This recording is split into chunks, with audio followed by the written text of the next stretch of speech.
हमारे घर वाले लोग आए हुए हैं तो उन्होंने बताया कि तुम एक लड़की हम लोग के साथ आई है और बड़े छोटे बच्चे को 1.5 साल के बच्चे को लेके आई हो। बोली अकेले में दिल्ली में कुछ अभी काम वाम का भी कुछ शोर नहीं है और तुम आई हो तो क्यों कैसे यहाँ पर आ गई? घर वाले ने वहाँ सपोर्ट नहीं किया? क्या प्रॉब्लम हो गई ऐसे?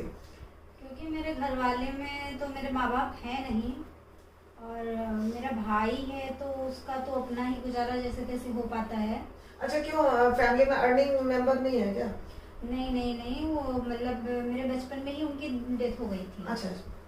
हाँ, और ससुराल गिर गई तो वहाँ से डिवोर्स हो चुका है तो अच्छा, बच्चा डिवोर्स मेरे, हो चुका है। हाँ, तो बच्चा मेरे ही साथ रहता है तो कैसे ना कैसे तो गुजारा तो करना ही है। तो यहाँ पर तुमको क्या लगता है, जो गांव में जो लोग सपोर्ट करते हैं दिल्ली जैसे जगह पर सपोर्ट मिल जाएगा क्या? हाँ, मुझे तो ऐसा लगता है क्योंकि गांव में एक रहता है कि चलो निगेटिविटी ज़्यादा रहती है, ठीक है, लेकिन कि यहाँ मत जाओ वहाँ मत जाओ ऐसा कुछ दिल्ली शहर में नहीं है क्योंकि यहाँ सब पढ़े लिखे लोग रहते हैं। और फिर दूसरी बात ये रहती है यदि हम सही हैं, अपनी नज़रों में सही हैं, तो दूसरा हमारी नज़रों में सही ही है, गलत नहीं है।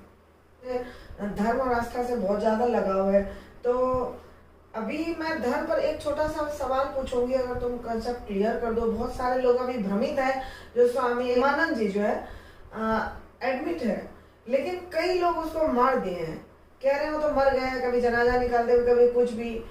तो वो क्या उचित है? जबकि अगर सही बात होता तो टीवी पर आता ही आता। तो क्या तुम्हें क्या लगता है, क्या तुमने क्या सुना है, क्या ऐसा होना चाहिए कि किसी भी संत महात्मा महापुरुष को इस ढंग से जीते जी मार देना?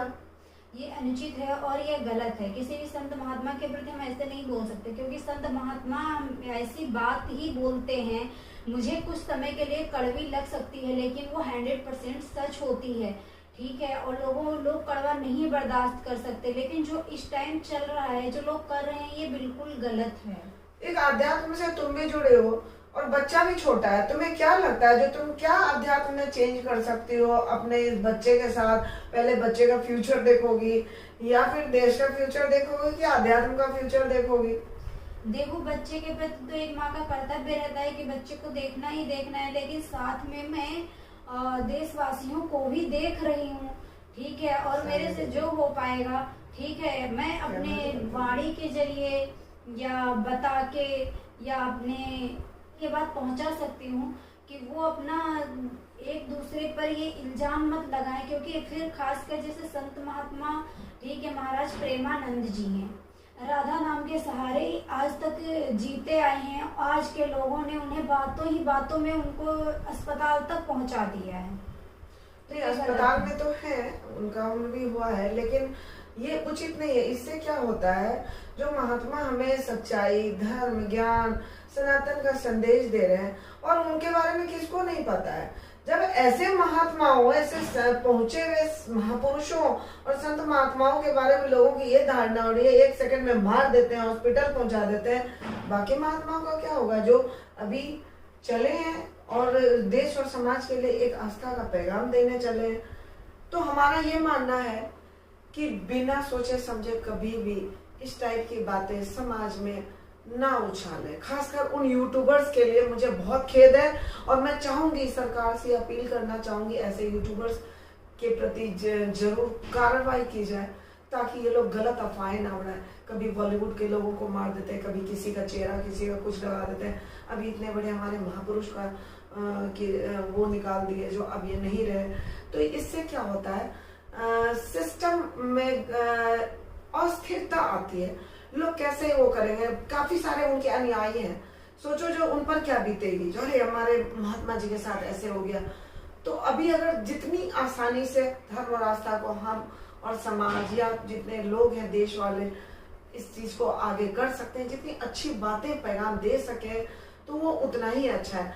तो लक्ष्मी, मैं चाहूंगी कि आप इतना बड़ा कदम लेकर के आप लखनऊ से यहाँ आई हैं और मुझे तो मेरे घर वालों ने जब से बोला तो मुझे लगा कि बुलाओ बुलाओ। जब मैंने उनको बोला आपको बुलाओ तो मैं इसलिए मैं आपसे जानना चाह रही थी कि आगे एक महिला है और इतने कम उम्र की महिला हो आप, 1.5 साल का बच्चा लेकर के आप इतने बड़े पैगाम देने आई हो समाज को। एक चंद लफ्ज में क्या पैगाम देंगे?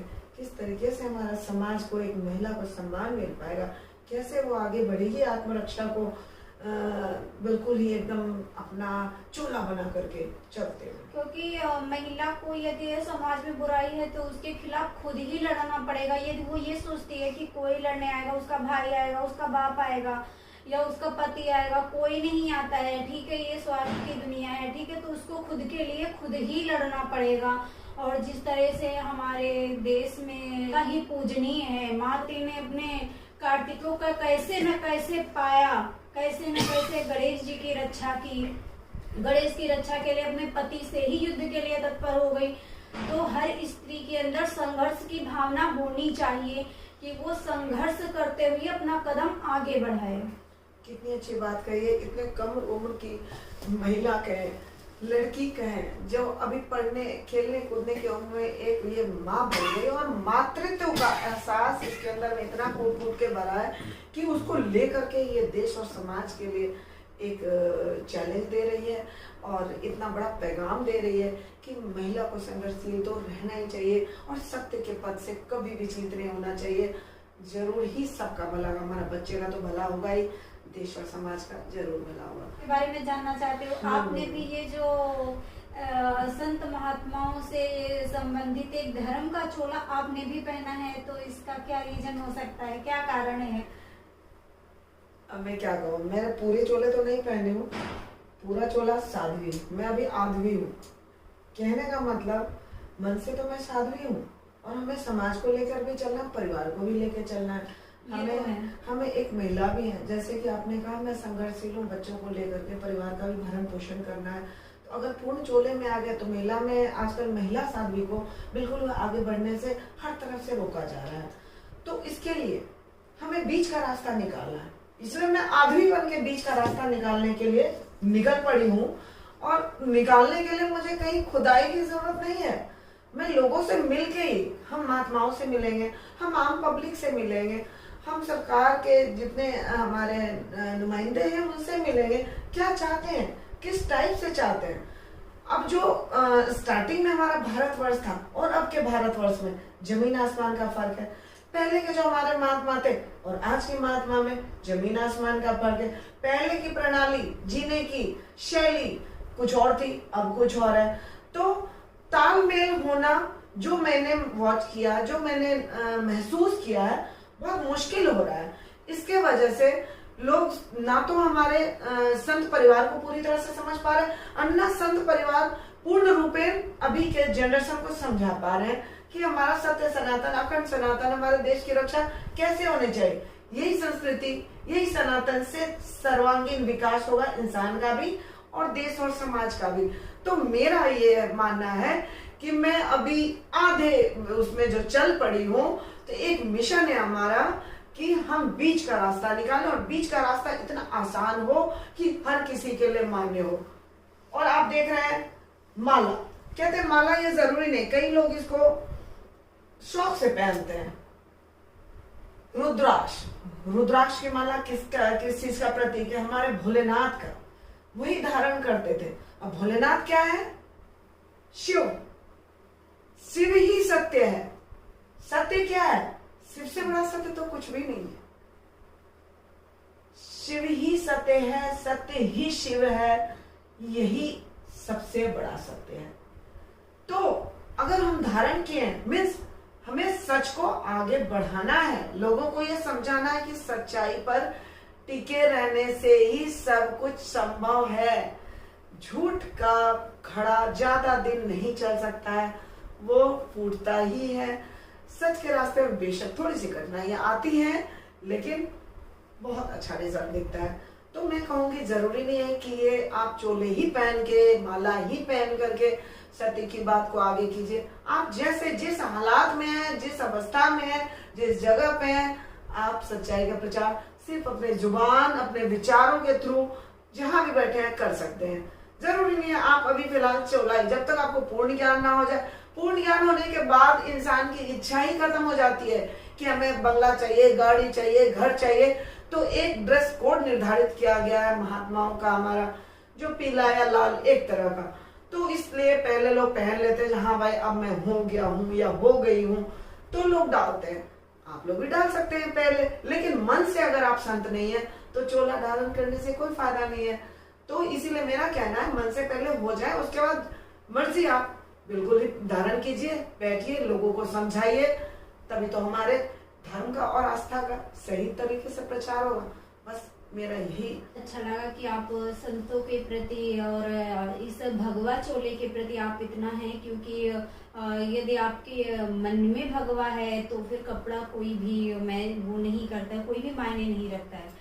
ठीक है, आपने अपने बारे में बता दिया है और मैं भी अपने बारे में बताना चाहती हूँ। मैं भी एक ब्राह्मण कुल से हूँ, ठीक है, और अच्छा। पंडित परिवार से हूँ, ठीक है। और मैं अपने बचपन से ही मतलब शास्त्रार्थ में कथा भागवत वगैरह करना अच्छा, start कर कितने दी थी। साल से?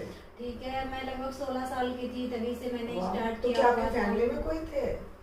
हाँ, फैमिली में मेरे पिताजी थे जिन्होंने नवदुर्गा मंदिर गांव में बना हुआ है, श्री नवदुर्गा मंदिर, और वो वहाँ के पुजारी थे। अच्छा, तो आप लोग जा करके उसमें पढ़ते पढ़ते ये ज्ञान हासिल किया? जी, तो मैंने अब बट कहते हैं ब्राह्मण कुल में तो लड़कियों को बहुत कुछ सहते हुए आगे बढ़ना पड़ता है, तो कैसे? मेरी तो परिस्थिति देखी जाए तो वैसे ही है, क्योंकि सहते हुए मैं आगे बढ़ रही हूँ। और मैं आपको बता दूं, सुंदर कांड है और श्री शिव महापुराण है, श्रीमद् भागवत महापुराण है, श्रीमद् देवी भागवत महापुराण है, और रामायण आदि जो भी ग्रंथ है, ठीक है। और सारा में बस लोगों तक संदेश पहुंचना चाहिए कि ये धर्म पे चलने, क्योंकि वो एक थोड़ा भजन में बोलते हैं ना कि हमें निज धर्म पर चलना सिखाती रोज रामायण। यदि आपके जीवन में रामायण है, आपका जीवन रामायण में है, तो आप ऑटोमेटिक, एक होता है ना कि आप धर्म के रास्ते पे ऑटोमेटिक चल पड़ेंगे। तो कथा का मतलब ये होता है कि आप मतलब सुने, और सुनने से ज्यादा उसको अपने जीवन में उतारे। जितना आप उसको अपने जीवन में उतारेंगे उतना ही आपके लिए लाभदायक है। बहुत अच्छी बात कही आपने। है किसी भी धर्म जाति के हैं तो सच के रास्ते बेशक कठिन हो, लेकिन सच ही रहता है, इसलिए सच के रास्ते पर जरूर चलिए। ब्राह्मणवाद के पास आप ब्राह्मणवाद को मत अपनाइए, ना इतना तूल दीजिए कि हमें ये करना चाहिए, वो करना चाहिए। भगवान आपके अंदर में है, भगवान हमारे अंदर में है। हम मन से अगर सच को नहीं अपनाए तो हम भगवान को कैसे अपनाएंगे? अगर पुराने को नहीं अपना सकते तो नए तरीके को ही जरूर अपनाइए और एक उज्जवल भविष्य की तरफ बढ़िए। धन्यवाद। जय श्री राम। ऐसी ही और वीडियो को देखने के लिए चैनल को सब्सक्राइब कीजिए, वीडियो को लाइक कीजिए, कमेंट कीजिए और शेयर कीजिए। धन्यवाद।